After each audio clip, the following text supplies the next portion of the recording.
여러분과 함께 상상의 힘이라는 제목으로 함께 말씀을 나누기를 원합니다. 특히 이 상상의 힘이 우리 치유에 미치는 영향에 대해서 깊게 나누기를 원합니다. 많은 사람들이 이 중요한 원리를 잘 이해하지 못합니다. 다니엘과 컬리는 이미 아침부터 이 진리를 깨닫고는 춤추기 시작했기 때문에 여러분들의 약 올릴지도 모르겠습니다. 제게 주어진 시간 동안 이 영적인 원리에 대해서 나누기를 원하고 여러분들의 계시가 더 풍성해졌으면 좋겠습니다. 한 가지 이야기로 말씀을 시작하겠습니다. 여러분들 중 제 설교를 들어보신 분이라면 아마 이 이야기 역시 들으신 적이 있을 것입니다. 아주 고전적인 이야기고 말하는 바가 명확한 이야기입니다. 시각장애를 앓고 있는 한 여인이 있었습니다. 그녀는 자신의 눈을 가리기 위해 아주 두꺼운 선글라스를 끼고 다녔습니다. 그녀는 수년 동안 자신의 치유를 위해 기도해왔습니다. 사실 우리의 몸이 아프다면 그것은 하나의 증상일 뿐입니다. 그러나 이 몸의 증상이 우리의 생각과 마음에 침투하기 시작한다면 그것이 바로 치유를 가로막는 장애물이 되는 것입니다. 이 여인은 오랫동안 고통당해왔으며 시력을 잃어버린 채로 수많은 시간을 보냈습니다. 그리고 이것이 어느새 그녀가 스스로를 바라보는 하나의 관점이 되었습니다. 그녀는 이제 더 이상 실망하고 싶지 않았기 때문에 더 이상 교회의 치유 집회에도 참여하지 않았습니다. 기도를 받고 싶어 하지도 않았습니다. 더 이상 실망하고 싶지 않았기 때문입니다. 그러나 한 사역자가 그녀를 발견하고는 기도하기를 원한다고 말했습니다. 그녀는 마지못해 수락하게 되었고 그 사역자는 그녀의 선글라스를 벗기고 기도하기 시작했습니다. 기도하고 나서는 사역자가 그녀에게 물었습니다. 이제 보이십니까? 그녀가 자신의 눈을 떠보려고 하자 사역자가 다시 말했습니다. 당장 눈을 감으십시오. 그녀는 다시 눈을 감고는 속으로 생각했습니다. 아니 어떻게 눈을 떠보지도 못하게 하고는 볼 수 있는지 확인하라는 거지? 그 사역자가 두 번째로 그녀에게 물었습니다. 이제는 보이십니까? 그녀는 또 눈을 떠보려고 하였습니다. 사역자가 말합니다. 눈을 다시 감으십시오. 그녀는 혼란스러워하며 눈을 다시 감았습니다. 마지막으로 사역자가 다시 물었습니다. 이제는 보이십니까? 그러자 그녀가 다시 눈을 떠보려고 시도했습니다. 그러자 사역자가 대답합니다. 저는 당신에게 눈을 떠보라고 말한 것이 아닙니다. 당신은 먼저 당신 스스로가 볼 수 있다라는 사실 자체를 당신의 마음에서부터 보아야 합니다. 그리고 나서야 당신은 두 눈으로 실제적으로 보게 될 것입니다. 그녀는 마침내 사역자가 무슨 말을 하는지 이해하게 되었습니다. 그녀는 눈을 감고는 방언으로 기도하기 시작했습니다. 기도한 후에 그녀가 고백합니다. 이제는 볼 수 있습니다. 이제는 제가 볼 수 있다는 사실 자체를 보게 되었습니다. 사역자가 대답합니다. 이제 눈을 떠보십시오. 그녀는 눈을 떠보았고 시력은 완전히 회복되었습니다. 제가 다니엘과 컬리에게는 이미 나누었지만 이 시간에는 이것을 조금 더 자세히 나누기를 원합니다. 예화에서 볼 수 있듯이 자신에 대한 잘못된 그림은 사람들이 치유를 경험하는 데 아주 큰 장애물입니다. 왜냐하면 그들은 저마다 마음의 이미지를 가지고 있기 때문입니다. 그들은 스스로를 아픈 자로 바라봅니다. 자신이 아프다고 생각하고 아프다고 말합니다. 그리고 결국 아픔을 꿈꾸게 됩니다. 그리고 그들은 왜 자신들이 치유를 경험하지 못하는지 혼란스러워합니다. 잠언 23장 7절 말씀입니다. 대저 그 마음의 생각이 어떠하면 그 위인도 그러한지. 여러분들은 저마다 마음에 아주 강력한 예언을 품고 있다는 것입니다. 여러분들은 스스로를 특정한 방식으로 바라봅니다. 이것이 바로 치유를 제한하는 큰 요인입니다. 이 영적인 원리는 우리 삶의 모든 분야에 적용될 수 있습니다. 당신의 상상력은 당신을 그 자리에 멈춰서도록 하는 지배자입니다. 당신이 그 너머로 나아가고 싶더라도 바로 당신의 상상력이 당신을 그 자리에 멈춰서도록 당신을 제한하고 지배합니다. 다시 말하자면 당신이 마음에 품은 그 그림이 바로 당신을 이루어간다는 것입니다. 너무나 슬픈 사실은 정말 많은 사람들이 그들 스스로를 아픈 사람으로 인식한다는 것입니다. 또는 내가 지금도 이런데 만약에 나이가 들면 이라고 상상하며 미래의 일들을 염려하기 시작합니다. 이 모든 생각들은 결국 자신의 삶에 대한 강력한 예언으로 작용한다는 것입니다. 시편 103편 14절을 읽기를 원합니다. 103편 14절입니다. 여러분과 함께 상상력에 대해 나누기를 원합니다. 상상력에 대하여 이미 우리는 부정적인 선입견들을 많이 가지고 있습니다. 대부분의 그리스도인들은 상상력이 그저 일종의 환상에 불과하다고 생각합니다. 저는 오늘 환상에 대해서 말하지 않을 것입니다. 우리가 나누고자 하는 것은 아주 실제적인 것입니다. 103편입니다. 아주 중요한 구절입니다. 12절부터 읽겠습니다. 동이 서에서 먼 것 같이 우리의 죄가를 우리에게서 멀리 옮기셨으며 아버지가 자식을 긍휼히 여김같이 여호와께서 자신을 경외하는 자를 긍휼히 여기시나니 세상에 어떤 부모가 자녀를 치유할 수 있는 능력을 가졌음에도 불구하고 자녀가 계속 질병으로 고통당하도록 그를 내버려 두겠습니까? 어떤 부모도 그 자녀가 아프기를 원하지 않습니다. 이 구절이 말하고 있는 바가 바로 그것입니다. 하나님은 당신을 정말로 사랑하십니다. 그분은 당신이 건강하기를 바라시며 그분은 우리를 긍휼히 여기십니다. 14절입니다. 이는 그가 우리의 체질을 아시며 우리가 단지 먼지뿐임을 기억하심이로다. 여기서 사용된 체질, 즉 프레임이란 단어는 마치 우리의 몸을 지탱하고 있는 뼈와 같은 구조물을 뜻합니다. 이 건물 역시 프레임을 뼈대 삼아서 지지되고 있습니다. 이 프레임을 기준 삼아서 벽을 만들고 건물 내부에 수많은 시공을 하는 것입니다. 프레임은 바로 이 모든 것들을 붙잡아줄 수 있는 지지대라는 것입니다. 이 구절에서 체질, 즉 뼈대라는 단어는 히브리어로 예제르라고 읽습니다. 이 단어를 직역하면 바로 생각이라는 의미를 갖습니다. 그리고 이 단어는 구약 성경에서 상상이라는 단어로 5번이나 사용됐습니다. 그중 하나가 바로 창세기 6장 5절입니다. 여호와께서 사람의 죄악이 세상에 가득함과 그의 마음으로 상상하는 모든 계획이 항상 악할 뿐임을 보시고, 바로 이 구절에서 아까 말한 그 단어가 사용되었습니다. 뿐만 아니라 히브리어 예제르라는 이 단어는 이사야 26장 3절에서도 생각이라는 단어로 번역됐습니다. 주께서는 생각을 주께 고정시킨 자를 완전한 평강으로 지키시리니 이는 그가 주를 신뢰하기 때문이니이다. 바로 동일한 단어가 사용됐습니다. frame, 뼈대라는 의미를 가진 이 단어가 상상, 생각이라는 뜻을 포함하는 이유는 바로 상상력이 여러분을 세우고 지지하는 뼈대이기 때문입니다. 여러분은 상상하지 않고는 아무것도 할 수 없습니다. 상상력은 우리의 영적인 자궁입니다. 전에 칼리가 사람들이 치유받게 될 것에 대해 선포한 적이 있었습니다. 우리는 영적인 자궁을 가지고 있습니다. 히브리어 예제르라는 이 단어는 생각입니다. 바로 상상할 수 있는 공간입니다. 바로 이것을 통해 여러분들은 실질적으로 무엇인가를 소유하게 된다는 것입니다.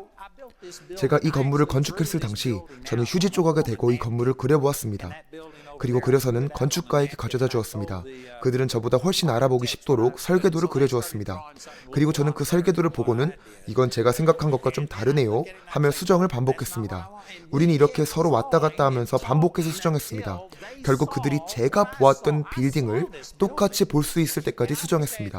저는 이 건물을 보았습니다. 이것을 다 설명하면 좋겠지만 여러분이 우리 홈페이지에 들어가면 간증을 찾아볼 수 있을 것입니다. 여기 보이는 이 남자는 길버트 잭슨이라는 분인데 이분이 돌아가시기 11일 전에 이분은 거듭나게 되었습니다. 그리고 다음날 아침 이분은 병원에서 자신이 그동안 주님을 위해 아무것도 한 것이 없다는 것을 깨닫고는 지금 이 건물을 지을 수 있도록 헌금을 했습니다. 그는 이 건물이 유리로 감싸 있는 환상을 보았습니다. 그는 이 건물을 그의 영안에서 본 것입니다. 그는 이 건물이 기독교 교육에 사용될 것을 소망했고 영안에서 그 비전을 품게 되었습니다.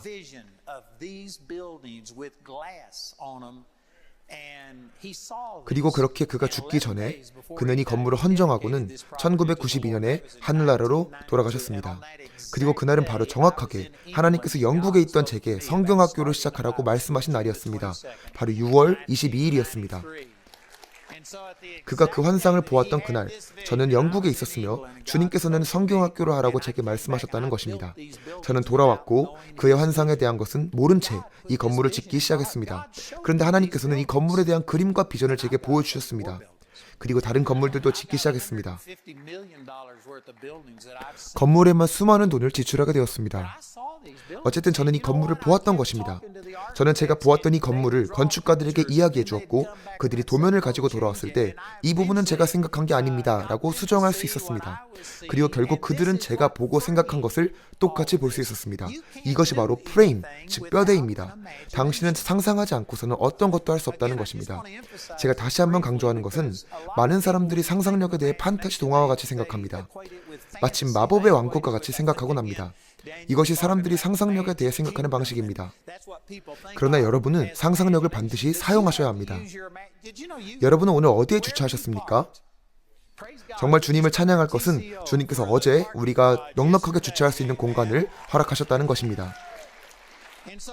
여러분은 여러분의 차가 어디 주차되어 있는지 떠올릴 수 있으신가요? 당연히 할 수 있으시죠? 제가 며칠 전에 사람들과 함께 걷고 있었는데 한참을 가다가 그들이 갑자기 멈춰서더니 내 차를 어디에 주차했더라? 하고 생각했습니다. 그러더니 그들은 차가 있는 자리를 기억해내고는 오른쪽으로 돌아서 가기 시작했습니다. 그리고 차를 발견했습니다. 이들은 자신의 차가 어디에 있는지 그 그림을 가지고 있었던 것입니다. 이것이 바로 상상력입니다. 그들이 상상하지 않았다면 그들은 자기 차가 어디에 있는지 찾지 못했을 것입니다. 그럼 집에 돌아가지 못했겠지요. 여러분이 상상하지 않는다면 집에 돌아갈 때마다 매번 내비게이션을 사용해야 될 것입니다. 그러나 우리는 그렇지 않지요. 아마 여러분 중에 대부분은 집에 창문이 몇 개나 있는지 세보신 적이 없을 것입니다. 그래도 물어보겠습니다. 집에 창문이 몇 개나 있습니까? 여러분은 지금 당장 대답하지 못하더라도 머릿속으로 세기 시작할 것입니다. 왜냐하면 여러분은 그 집을 머릿속에서 볼 수 있기 때문입니다. 어떤 사람들은 큰 집에 살기 때문에 다 세는 데 한참이 걸릴 수도 있습니다. 그러나 한 칸짜리 방을 생각해 봅시다. 여러분 침실을 예로 들어보겠습니다. 침실에 창문이 몇 개나 있습니까? 아니면 여러분이 자라온 집을 생각해 보십시오. 어릴 적부터 이사를 많이 다닌 사람이라면은 자신의 집을 잘 기억을 못하실 수도 있습니다. 그러나 한 곳에 오래 살았던 사람은 쉽게 기억해낼 수 있을 것입니다. 저는 제 집의 바닥재까지도 말할 수 있습니다. 저는 집에 정확한 그림을 가지고 있으며 지금도 그 집이 어떻게 생겼는지 기억하고 있습니다. 저는 그 집을 보고 있지 않지만 정확하게 그려낼 수 있습니다. 상상력의 사전적인 뜻은 바로 이것입니다. 눈으로 볼 수 없는 무엇인가를 마음속으로는 그릴 수 있는 능력. 만약 누군가 제게 마트 가는 길을 아냐고 묻는다면 저는 대답할 수 있습니다. 먼저 이 건물을 나가서 건물 모퉁이에서 오른쪽으로 돌면 24번 도로가 보일 것입니다. 그러면 거기 신호등에서 잠깐 멈췄다가 왼쪽으로 돌아서 저는 하나하나 이렇게 셀 수 있습니다. 제가 해본 적은 없지만 저는 셀 수 있습니다. 저는 심지어 마트에 도착하기까지 신호등이 몇 개 있는지도 세서 말해줄 수 있습니다. 저는 심지어 신호등이 어디에 있는지도 말해줄 수 있습니다. 제가 한 번도 해본 적은 없지만 저는 마트 가는 길에 대한 정확한 그림을 머릿속에 가지고 있습니다. 제가 그 길을 일일이 기억하려고 노력한 적은 없지만 저는 그 정확한 길을 기억해낼 수 있습니다. 당신은 그림 안에서 생각하게 되어 있습니다. 당신이 인지하든 혹은 아니든 이것이 바로 당신의 구조입니다. 이것이 하나님께서 당신을 만드신 모습입니다. 시편 103편에서 그가 우리의 체질을 아시며 이것은 바로 상상력을 뜻하는 구절입니다. 하나님께서 우리를 이렇게 창조하셨습니다. 당신이 상상하지 않고는 아무것도 할 수 없습니다. 창세기 11장 6절 말씀을 읽겠습니다. 주께서 이르시되 보라 백성이 하나요? 또 그들이 다 한 언어를 가지고 있으므로 이 일을 하기 시작하니 이제 그들이 하려고 상상한 어떤 일도 막지 못하리라. 주님께서는 이렇게 말씀하시는 것입니다. 그들이 상상한다면 그들은 하게 될 것이다. 그들이 상상한다면 그들은 하게 될 것이다. 이러한 맥락에서 상상력은 사실 인간을 향한 하나님의 계획을 위협하는 데 아주 강력하게 사용되었습니다. 그래서 그분은 사람들이 서로 소통하는 것을 막으셨습니다. 즉 자신이 그린 그림을 다른 사람들과 공유하고 상상하는 기능을 방해하신 것입니다. 마치 제가 이 건물을 짓기 위해 그림을 그리고 건축가들과 소통한 것과 마찬가지입니다. 우리는 서로 대화를 주고받았습니다. 여기서 이건 이렇게 하고 저건 저렇게 합시다. 이렇게 소통했습니다. 하지만 그 위에 그림을 그릴 수 있다면 소통을 훨씬 빠르고 수월해질 것입니다. 이러한 의미에서 단 하나의 그림은 수천 마디의 말보다도 효과적입니다. 만약 제가 그들과 대화할 수 없었다면 저는 그들에게 엉망으로 그림을 그려서 건네줬을 것입니다. 그리고 그들은 그림을 수정해서 제게 돌려주었을 것입니다. 그러나 우리가 계속 소통하지 못하는 채로 있었다면 우리는 결국 이 건물을 완성하지 못했을 것입니다. 그래서 주님께서는 사람들의 언어를 흩어버리셔서 그들이 서로 소통하고 상상력을 융합할 수 있는 능력을 방해하신 것입니다.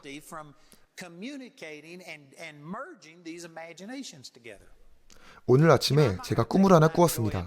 그 꿈을 설명하는데 길게 시간을 보내진 않겠습니다. 어쨌든 지금까지의 꿈 중에 가장 이상한 꿈이었습니다. 그 꿈은 지금 시점에서는 분명히 불가능한 일에 대한 것이었습니다. 절대로 일어날 수 없는 일이었습니다. 그런데 제가 제이미에게 이렇게 말했습니다. 만약 내가 계속 상상한다면 그 일은 반드시 이루어질 거야. 그리고 저는 금세 어떻게 하면 그 일을 실행할 수 있을지 방법을 고민하고 있었습니다. 분명 불가능한 일인데 지금까지 어떤 사람도 시도해보지 않았던 종류의 일이었음에도 상상하고 있었던 것입니다. 여러분도 마찬가지입니다. 만일 당신이 상상할 수 있다면 당신은 할 수 있습니다. 그러나 슬픈 사실은 우리 모두 어린 시절에는 생생한 상상력을 가지고 있었지만 살아오면서 그것들을 제한받아 왔다는 것입니다. 우리는 꿈꾸기를 멈추고 크게 생각하기를 멈추도록 교육받았습니다.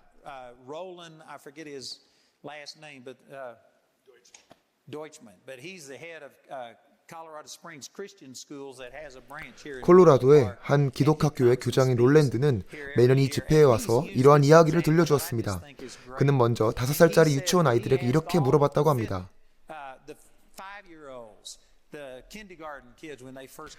너희들 중에 예술가인 사람들은 한번 손을 들어보세요. 모두가 손을 들었습니다. 너희 중 노래할 수 있는 사람들은요, 모두가 손을 드는 것입니다. 어린아이들은 이런 식의 모든 질문마다 손을 들었습니다. 이제 그는 대상을 바꾸어 고등학생에게 물어봤습니다. 너희들 중 예술가인 사람은 손을 한번 들어보세요. 한 두어 명 정도가 손을 들었습니다. 여러분, 그들도 어렸을 때는 자신들이 모든 것을 할 수 있을 것이라고 믿었을 것입니다. 저는 지금 재능이나 자질에 대해 말하는 것이 아닙니다. 제가 말하는 요점은 우리 모두 처음에 나는 할 수 있다는 믿음으로부터 출발한다는 것입니다. 그리고 우리는 이런 것들을 실제로 해보면서 다양한 것들을 경험하기 시작합니다. 누군가를 즐겁게 하기도 하고 또는 비판받기도 합니다. 직업을 갖기도 하며 해고당하기도 합니다. 결혼하기도 하며 또한 이혼하기도 합니다. 이러한 과정들을 통해 여러분들이 가지고 있었던 이미지, 그림은 점점 변화되기 시작하는 것입니다. 그러나 슬픈 사실은 많은 사람들이 나이를 먹을수록 더 비관적이고 부정적으로 변한다는 것입니다. 삶에서 많은 실패를 경험했기 때문입니다. 이러한 현상을 성경에서는 당신의 상상력이 영향을 받았다라고 표현합니다. 당신은 더 이상 자기 자신을 그런 가능성을 가진 사람으로 보지 않는다는 것입니다. 이것이 바로 제가 말하는 요점입니다. 이제 이것을 치유에 한번 적용해 보도록 하겠습니다. 많은 사람들은 그저 이런 식으로 교육을 받아왔습니다. 환절기가 되면 지금은 독감이 유행할 때래 하고 서로 말하기 시작합니다. 그리고 어김없이 감기에 걸립니다. 이것이 바로 일반적인 일입니다. 이렇게 1년에 한 번씩은 꼭 감기에 걸리는 것이 자연스러운 일처럼 여겨집니다. 혹은 나이가 너무 많이 들어서 몸에 아픈 구석이 하나씩 생기기 시작합니다. 그러면 이렇게 말합니다. 내가 슬슬 늙어가나 봐. 안 아픈 것이 상상이 안 되네. 이렇게 말하면서 그들은 슬슬 관절의 고통을 느끼기 시작합니다. 우리는 이런 식으로 말해왔고 이것이 우리의 이미지, 그림을 형성해 왔던 것입니다. 그리고 이것이 바로 자기 자신에 대한 예언적 선포로 작동하는 것입니다. 우리의 상상력은 너무나 강력합니다. 인간의 집단적인 상상력은 하나님의 계획을 바꾸려고까지 시도했습니다. 이것이 바로 주님께서 언어를 흩어버리신 이유입니다. 당신의 상상력은 우주에서 가장 강력한 것 중에 하나입니다. 그것은 당신의 영적인 자궁입니다. 당신이 무엇인가를 생각하고 받아내며 소유하는 통로입니다. 당신이 상상하지 않고는 아이를 가질 수 없습니다. 당신이 아이를 갖도록 기도할 때 그저 아이를 보내주십시오 하고 구하기만 하시나요? 그저 하나님을 믿고 요청하기만 하십니까? 이러한 기도는 효과적으로 작동하지 않습니다. 당신은 실제로 자녀를 상상해야 합니다. 제가 말씀드린 히브리어 예제르라는 단어는 성경에서 상상 혹은 생각으로 번역되었습니다. 바로 생각하고 상상하며 계획하는 것입니다. 이것이 바로 여러분이 무엇인가를 성취하는 과정입니다.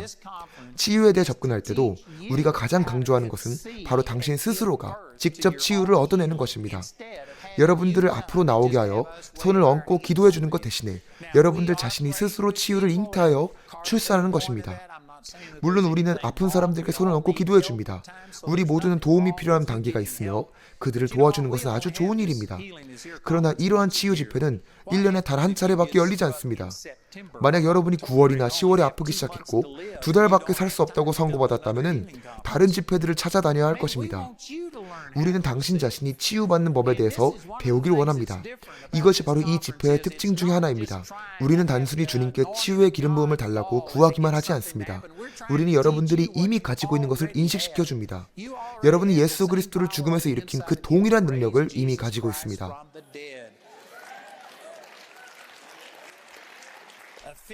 에베소서 1장 18절부터 19절입니다. 바울은 우리의 눈이 밝아져서 우리가 이미 가지고 있는 것들을 볼 수 있게 해달라고 기도합니다. 그것은 바로 예수 그리스도를 죽음에서 일으키신 것과 동일한 능력입니다. 그것은 여러분 밖에 있지 않습니다. 여러분은 능력이 하늘로부터 이 땅에 임하도록 기도할 필요가 없습니다. 원수가 공중에 진을 치고 있어서 우리의 기도가 하나님께 닿지 못하도록 낚아챈다고 가르치는 교리들이 있습니다. 여러분은 기도가 하늘에 닿기를 소원하며 기도할 필요가 없습니다. 하나님은 바로 여러분의 마음속에 계십니다. 여러분이 기도할 때 고개를 숙이는 이유도 바로 그것입니다. 여러분 속에 계신 주님을 바라보며 기도하는 것입니다. 여러분은 예수 그리스도를 죽음에서 일으킨 동일한 능력을 이미 가지고 있습니다. 우리가 여러분들을 도와줄 수 있는 부분이 바로 이것입니다. 그 능력을 풀어놓는 방법을 가르쳐주는 것입니다. 제가 가진 능력을 여러분에게 주는 것이 아닙니다. 여러분은 이미 하나님의 충만하심을 가지고 있습니다. 오늘 저녁 우리는 여러분 중 거듭나지 않는 사람과 성령으로 침례받지 않은 사람을 그리스도 안으로 초청할 것입니다. 여러분이 이 두 단계를 이미 지나오셨다면, 거듭나서 성령으로 침례받았다면 여러분은 이미 모든 것을 가지게 된 것입니다. 맹인이 눈을 뜨고 귀머거리가 듣게 되고 휠체어에서 일어나 걷게 되고 모든 영역에서 100% 자유케 될 것입니다. 그러나 여러분 스스로가 볼 수 있다는 그림을 보게 될 때까지 여러분의 눈은 감겨 있을 것입니다.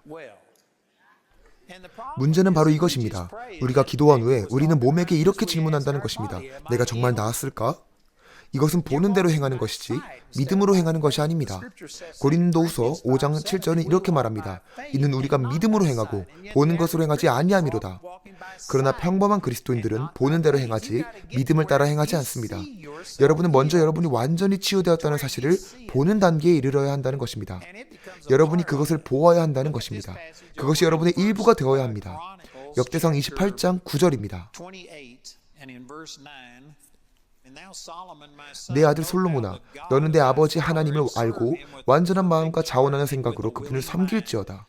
주께서는 모든 마음을 살피시고 생각으로 상상하는 모든 것을 아시나니 내가 만일 그분을 찾으면 만날 것이로되 내가 그분을 버리면 그분께서 너를 영원히 버리시리라. 그분이 우리가 생각으로 상상하는 모든 것을 아신다는 부분을 주목하시기 바랍니다. 여러분의 상상력은 바로 생각의 일부입니다. 여러분이 인식하든 그렇지 않든 여러분은 생각할 때 그림을 떠올리게 됩니다. 여러분은 그저 가만히 앉아서 생각하고 있는 것처럼 보이지만 사실은 그림을 떠올리고 있는 것입니다. 이미 이것들에 대해 수차례 말한 바가 있기 때문에 몇 번씩 들으신 분들은 양해해 주시기 바랍니다. 그러나 처음 듣는 분들은 잘 들어주십시오. 제가 만일 개라는 단어를 말했다면 여러분은 개라는 단어의 철자를 생각하는 것이 아닙니다. 여러분은 개를 보게 될 것입니다. 제가 개를 말했을 때 여러분은 개를 떠올립니다. 제가 사과를 말했을 때 사과를 떠올립니다. 제가 바나나를 말하면 바나나를 떠올리게 되는 것입니다. 바나나라는 글자를 보는 것이 아닙니다. 심지어 몇몇 분들은 바나나를 어떻게 쓰는지 모르는 분도 계십니다. 그러나 우리는 볼 수 있죠. 바로 단어가 그림으로 그려지는 것입니다. 만일 제가 개를 말한다면 대부분의 사람들은 그들이 가지고 있는 자신의 개를 상상하게 될 것입니다. 혹은 이웃집의 강아지나 여러분들이 살아오면서 경험한 개들을 생각하게 될 것입니다. 여러분이 경험한 것을 상상하게 되는 것입니다. 개라는 단어가 그림으로 이어지고 여러분은 바로 개의 그림을 떠올리게 되는 것입니다. 그래서 제가 큰 개라고 말하면 여러분은 즉시 생각을 수정하게 될 것입니다. 왜냐하면 작은 개를 생각했기 때문이죠. 제가 크고 검은 개를 말한다면 흰둥이를 생각하고 계셨던 분들은 생각을 바꾸실 것입니다. 제가 크고 검고 사나운 개라고 말하면, 그리고 꼬리를 짧게 자른 도베르만이라고 다른 단어를 덧붙이기 시작한다면 여러분은 즉시 제가 말한 것들을 그대로 생각하게 될 것입니다. 그러나 제가 만일 여러분이 한 번도 보지 못한 것들을 말하고 여러분이 그 그림을 정확히 그려낼 수 없다면 여러분은 그것을 제대로 붙잡을 수 없습니다. 그리고 결국 그것을 얻지 못할 것입니다. 역대하 29장 18절입니다. 다윗 왕은 성전을 짓기 위해 막대한 재산을 헌금합니다. 그는 그의 개인적인 자산에서 하나님께 헌금을 드립니다. 이러한 다윗의 모습에 감동한 이스라엘 백성들도 자신의 재물을 주님께 드리기 시작합니다. 그러자 이스라엘 백성이 다윗보다 더 많은 헌금들을 바치게 되었습니다.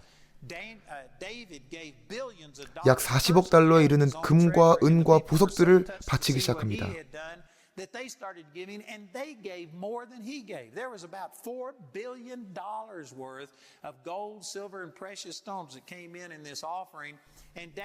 다윗 역시 이 모습에 감동을 받고는 하나님께 이렇게 기도했습니다. 주님, 우리가 누구이기에 주님께 이렇게 재물을 바칠 수 있는 자가 되었습니까? 우리는 그저 이집트의 노예들이었습니다. 우리는 정말 아무것도 아니었습니다. 그러나 이 모든 풍성한 재물들을 보십시오. 이것들은 모두 당신이 우리에게 주신 것들을 그저 주님께 돌려드린 것뿐입니다. 그리고 그는 이렇게 기도합니다. 역대하 29장 18절입니다.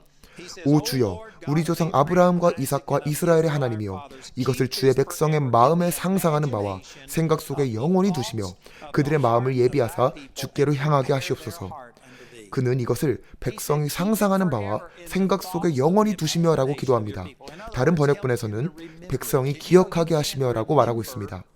제가 여러분에게 무엇인가를 설명했을 때 여러분이 그것에 대한 그림을 그릴 수 없다면 여러분은 기억할 수 없습니다.